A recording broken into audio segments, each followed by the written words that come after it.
গ্রামের নাম বৈদ্যনাথপুর। চারপাশে ঘন জঙ্গলে ঘেরা একটি ছোট্ট গ্রাম।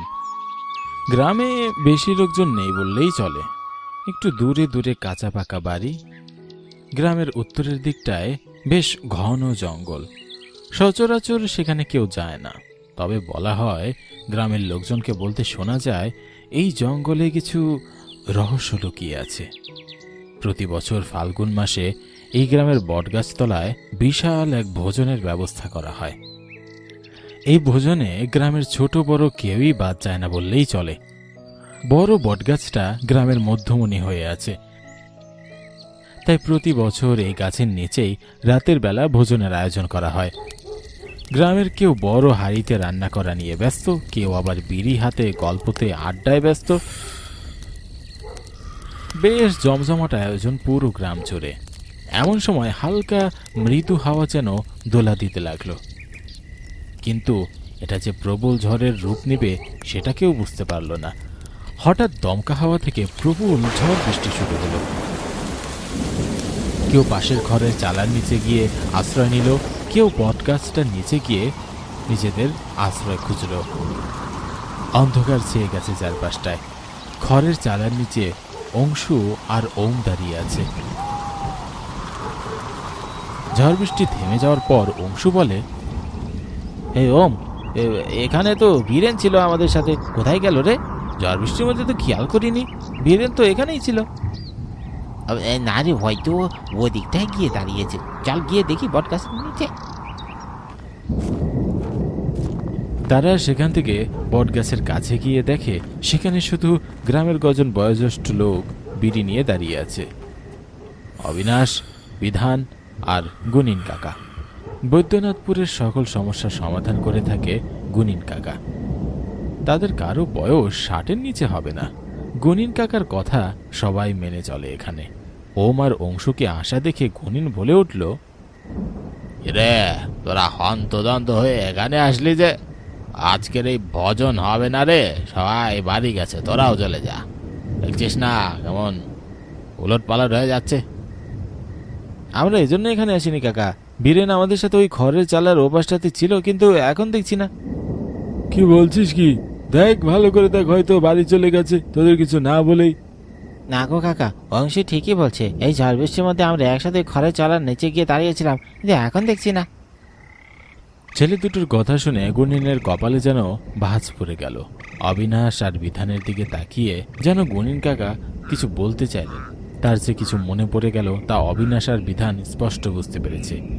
বিধান বলে উঠল, উত্তর জঙ্গলে আগে দেখা দরকার আমাদের। এই ঝড় আমাদের কিছু মনে করিয়ে দিতে চাইছে। বিধান কাকা ভাঁজ কপালে কথাগুলো বললেন, আর এক মুহূর্ত দেরি না করে তারা 5 জন সেই জঙ্গলের উদ্দেশ্যে রওনা হলো। অন্ধকারে কিছুই দেখা যাচ্ছে না।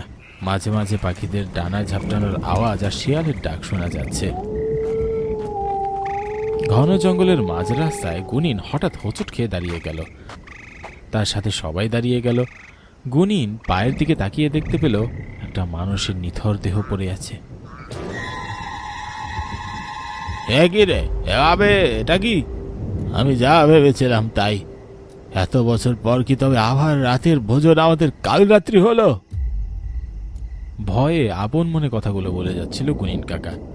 সবাই সেই নিথর দেহটার সামনে বসে ভালো করে তাকিয়ে দেখলো এটা আর কেউ নয়, এটা যে বীরেন। নাক মুখ থেকে রক্ত বেরিয়ে আসছে। মনে হচ্ছে কোনো জঙ্গলি জানোয়ার বীরেনের শরীর খুবলে খুবলে খেয়েছে। এ দৃশ্য দেখে অংশু আর ওম যেন কাঁদো কাঁদো হয়ে বীরেনের দিকে তাকিয়ে আছে। এখানে বেশি দেরি করা ঠিক হবে না গুনিন্দা। আমার কিছু ভালো ঠেকছে না। আমাদের যত দ্রুত সম্ভব এই জঙ্গল থেকে বেরিয়ে যেতে হবে। ওম আর অংশু মিলে তাদের বন্ধুর লাশটাকে তুলে নিয়ে সবাই সেখান থেকে বেরিয়ে গেল। বৃষ্টি হওয়ার পর জঙ্গলটা যেন আরো নিস্তব্ধ মনে হচ্ছে। রাত তখন গভীর। গুনিন কাকা তার ঘরের খাটের উপরে বসে গভীর ভাবনায় আচ্ছন্ন। সে মনে মনে ভাবছে তাদের যুবক বয়সে যে ভুল তারা করেছিল সে একই রকম ভুল আবার এই ছেলেগুলো করেনি তো।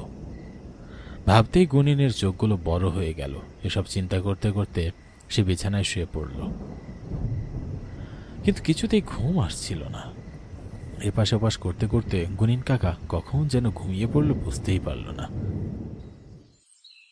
পরদিন সকালে গুনিন কাকার ঘুম ভাঙল বিধান কাকার ডাকে। ও গুনিন্দা, তোমার ঘুম ভাঙেনি? গত রাতে কিছুতেই চোখটা লাগছিল না, এজন্য একটু বেলা হয়ে গেল। তা বিরানের বাড়ির লোকজনকে কিছু বলেছিস? না গো গুনিন্দা, একথা কি কাউকে বলা যায়? আমার মনে হয় বীরেন উত্তরের জঙ্গলের গুপ্তধনের কথা জানতে পেরে গিয়েছিল। আর কথা বলতে গিয়ে আর বলতে পারল না বিধান। কি এমন ঘটনা ঘটেছিল সেই ভোজনের রাতে তা গ্রামের ছোটরা এখনো জানে না। গুনিন কাকাও গত রাতে সে কালো ছায়ার কথা বলতে পারল না। গুনিনের মনে অনেক রকমের প্রশ্ন। বীরেনের বাড়িতে আজ যাওয়া আমাদের খুব দরকার ছিল, কিন্তু তার চেয়েও বেশি দরকার পুচকে ছেলেগুলোর সাথে কথা বলা। দাদা, আমি ডেকে বেড়াচ্ছি ছেলে দুটোকে। বিধান গুনিনের বাড়ি থেকে বেরিয়ে গেল, আর গুনিন ভোজনের রাতের সেই বটগাছের নিচে গিয়ে বসে পড়ল। বটগাছটার চারপাশে বসার ভালো জায়গা আছে, যাতে গ্রামের লোকজন এখানে আরাম করতে পারে। এখান থেকে জঙ্গল খুব বেশি দূরে নয়। গুনিন কাকার চোখে মুখে ভয়ের ছাপ এখনো রয়ে গেছে। সেখানেই অংশু, ওম সাথে বিধান কাকাও এসে গুনিন কাকার সাথে বসেছে। এই বীরেন, আমাকে ভালো করে বলতো, তোরা উত্তরের ওই জঙ্গলে কি করতে গেছিলি? কাকা, আমাদের কোনো দোষ নেই, দয়া করে আপনি আমাদের শাস্তি দেবেন না। আমরা বারবার বিরনকে না করেছিলাম, কিন্তু শুনিনি কথা। কাকা, সেদিন যা হয়েছিল আমি বলছি, তবে আমাদের দয়া করে কোনো শাস্তি দেবেন না। সেদিন আমরা বীরেনের বাবার মুখে জানতে পেরেছিলাম বহুকাল ধরে উত্তরের জঙ্গলে গুপ্তধন লুকানো আছে, কিন্তু সেই গুপ্তধন পাহারাতে এক কালো ছায়া। বীরেন তারপরে আমাদের দুজনকে নিয়ে বুদ্ধি আটে ওই জঙ্গলে যাবে, আর যেভাবেই হোক গুপ্তধন উদ্ধার করবে। তারা তিন বন্ধু জঙ্গলের পথে হাঁটছে। দিনের বেলা হলেও ঘন জঙ্গলকে রাতের মতো মনে হচ্ছে। এই জঙ্গলে মাঝে মাঝে পাতার ফাঁকে আলো উকি দেয়, কোনো জায়গায় সূর্যের আলো অব্দি পৌঁছায় না। পাখিদের কিচিরমিচির আওয়াজ ছাড়া কিছুই শোনা যায় না। অংশ আর ওম দুজনেই খুব ভীতু স্বভাবের। তারা খুব ভয়ে ভয়ে জঙ্গলের পথে হাঁটছে, কিন্তু বীরেন কোনো তোয়াক্কা না করেই জঙ্গলের পথ অতিক্রম করছে, যেন সে কোনো নেশায় পড়েছে। তারা হঠাৎ থমকে দাঁড়িয়ে গেল গভীর জঙ্গলে প্রবেশ করার পর। কিছু একটার আওয়াজ শুনে যেন কেউ পাতার শব্দকে উপেক্ষা করেই এগিয়ে আসছে। তারা তিনজনই অবাক হয়ে দাঁড়িয়ে আছে। এই জঙ্গলেতেও কেউ আসে না, তবে কে দৌড়াচ্ছে? কিছুক্ষণ বাদে সে আওয়াজ যেন নীরব হয়ে গেল। এবার অংশু ভয় পেয়ে বলে উঠল, হে বীরেন, চল চল না ভাই, চলে যায় এখান থেকে। কাকাবাবু শুধু গল্প করেছে, আসলে বাস্তবে কিছুই হয় না। আর হলেও তুই জানিস তো এই জঙ্গলে কেউ আসে না। চল, ওই ছায়া যদি সত্যিই থাকে। বীরেন এক ধমক দিয়ে অংশুকে থামিয়ে দিল। তারা সেখান থেকে আবার সামনের দিকে এগোতে লাগলো। বীরেন একটা আলোকময় জায়গা দেখতে পেল, যেন সেখানে কিছু ঝলমল করছে। এমন কিছু দেখে ওম অবাক হয়ে সেদিকেই তাকিয়ে রইল। পুরো জঙ্গলে এমন আলো নেই, আবার পুরো জঙ্গলটা জুড়ে পাতা ছড়ানো, কিন্তু এই জায়গাটা এমন পরিষ্কার কে করলো? ওমের কথা শুনে সবাই হতবাক। আশেপাশে কোথাও তো কোনো পাতা নেই, আবার জায়গাটাও অনেক আলো জ্বলছে। বীরেন আর দেরি না করে সেই জায়গার কাছে গেল। মাটিতে বসে মাটিগুলো সরাতেই দেখতে পেল একটা বাক্স। সেখান থেকেই আলোটা বের হচ্ছে। বীরেন বাক্সটাতে হাত দিতেই সেখান থেকে কালো ছায়া বের হয়ে আসলো। ভয়ঙ্কর কণ্ঠে বলে উঠল, তোদের এত বড় সাহস, তুই আবার রাখা সম্পদের উপর হাত দিয়েছিস? কালো ছায়াটা অনেক বড় আর বিদঘুটে হাসির শব্দে যেন আকাশ ফেটে পড়ল। কালো ছায়াটাকে দেখে তিনজনের প্রাণ যেন যায় যায় অবস্থা। তাদের আর বুঝতে বাকি রইল না আসলে জঙ্গলের দৌড়ের শব্দ আসলে কিসের ছিল। বীরেন উঠে দাঁড়িয়ে পিছনের দিকে পা বাড়ালো, তারপর সেখান থেকে দম বন্ধ করে তারা দৌড়াতে শুরু করলো। কালো ছায়াটা তাদের পিছু নিয়েছে। তারা প্রাণপণে দৌড়াচ্ছে। হঠাৎ বীরেন জঙ্গলের মধ্যে হোঁচট খেয়ে পড়ে যায়। কালো ছায়া আছড়ে পড়বে এমন সময় বীরেন বুদ্ধি করে তার পকেট থেকে দিয়াশলাই বের করে তাতে আগুন জ্বালিয়ে কালো ছায়ার মুখের সামনে ধরে। সেই কালো ছায়াটি মুহূর্তেই মিলিয়ে যায়। তারপর তারা তিনজন কোনোভাবে জঙ্গল থেকে হাঁপাতে হাঁপাতে বেরিয়ে আসতে লাগলো।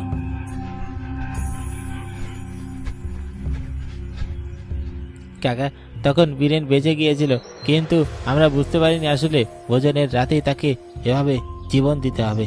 আমরা অনেক বড় ভুল করেছি সেদিন জঙ্গলে গিয়ে। ওই কালো ছায়াটা যার উপর পড়ে সে আর কখনো বেঁচে পেতে পারে না। সেদিন বীরেন অনেক বড় লোভ করেছিল, তাই ওকে শাস্তি পেতে হয়েছে। আর অন্ধকারে কালো ছায়া বীরেনকে জঙ্গলের মাঝে নিয়ে গিয়েছিল, তারপর সেখান থেকে মেরে ফেলেছে। তবে এখনো সে কালো ছায়া যায়নি। ওম আর অংশুকেও মারার জন্য ওরা ঘুরে বেড়াচ্ছে। আমি সে কালো ছায়াটাকে গত রাতেও দেখেছি। গুনিন কাকার কথা শুনে সবাই চুপ হয়ে গেছে। তারা আর কোনো কথা বলতে পারল না। গুনিন কাকা তাদের সাথে ঘটে যাওয়া সেই 30 বছর আগের ঘটনা বলতে লাগলো। তোদের মতো যুবক বয়সে ভোজনের জন্যই কাঠ নিতে গিয়েছিলাম জঙ্গলের সেই গভীরে। আমার সাথে সেদিন বিধান, অবিনাশ আর আমার এক বন্ধু প্রবীরও ছিল। আমরা জঙ্গলের ভিতরে প্রবেশ করেছিলাম তোদের মতোই দিনের বেলাতেই। কালো ছায়া কিংবা গুপ্তধন সম্পর্কে আমরা কিছুই জানতাম না। তবে প্রবীর তার ঠাকুরদার কাছ থেকে এই জঙ্গলের সম্পর্কে অনেক কিছুই জেনেছিল। আমরা খুব ভুল করেছিলাম সেদিন ওখানে প্রবেশ করে। প্রবীর তার ঠাকুরদার কথাগুলো মনে করে সে আলোকিত জায়গায় পৌঁছায়, আর ভয়ঙ্কর কালো ছায়া প্রবীরকে আমাদের সামনেই সেখানেই গ্রাস করে ফেলে। বহু বছর ধরে কোনো অভিশাপের ফলে ওই ভয়ঙ্কর কালো ছায়া সেখানেই সম্পদ পাহারা দিয়ে আসছে। ওই অভিশাপ তো কালো ছায়া অনেকের প্রাণ নিয়েছে। তারপর আমরা প্রতিজ্ঞা করলাম জঙ্গলের মধ্যে আর কোনো দিন যাব না। গুনিন কাকা কথাগুলো বলতে বলতে সেখানেই অতীতে ফিরে গেছে। আজকের সকালটা যেন এক অতীতকে ফিরিয়ে নিয়ে এসেছে। সবাই একে অপরের দিকে তাকাচ্ছে। অবিনাশ কাকা কিছু বলছে না, কারণ সেও এই ঘটনার প্রত্যক্ষদর্শী। তবে বীরেনের মৃত্যু যেন সবাইকে নাড়িয়ে দিয়েছে। এভাবে আর কতদিন? বীরেনের সৎকার করার জন্য শ্মশানে নিয়ে যাওয়া হয়েছে, তুমি যাবে না? না, আমি যাব না। এই গ্রামের ভোজনের রাতের অভিশাপ শেষ করার জন্য ওই জঙ্গলে আমার যেতে হবে। গুনির কাকার কথাগুলো শুনে অবিনাশ থমকে দাঁড়িয়ে গেল। তার পা যেন আর নড়ছে না। তোমরা এসব কি বলছো গো? আমরা কেউই বাঁচবো না ওখানে গেলে। সেই কালো মূর্তি আমাদের কাউকে ছাড়বে না। রাত তখন গভীর। গুনিন আর তার সহচর অবিনাশ আর বীরেন, অন্যদিকে অংশু আর ওম, তাদের দুজনের হাতে মশাল। সবাই মিলে উত্তরের জঙ্গলের ভিতরে প্রবেশ করেছে। ঘন ও গভীর জঙ্গল যেন আরো অন্ধকার হয়ে উঠেছে। মনে হচ্ছে মশালের আলো যেন কিছুই নয় এই অন্ধকারের কাছে। তাদের হাঁটার আওয়াজ যেন জঙ্গলের পাখিদের ঘুম ভাঙিয়ে দিয়েছে। সেই জায়গাটা যেখানে ভয়ঙ্কর ছায়ার বাস, সেটা আলোকময় হয়ে উঠেছে। সেই কালো ছায়া সবকিছু গ্রাস করার আগেই গুনিন আর অংশু তাদের হাতের মশাল আচমকা ওই ছায়াটির দিকে ছুঁড়ে মারে। ছায়াটি পুড়তে পুড়তে সেই জায়গাটা থেকে মিলিয়ে যায়। আজ থেকে এই গ্রাম, এই জঙ্গল আর ঝড়ের রাতের ভোজন সবই অভিশাপ মুক্ত হলো।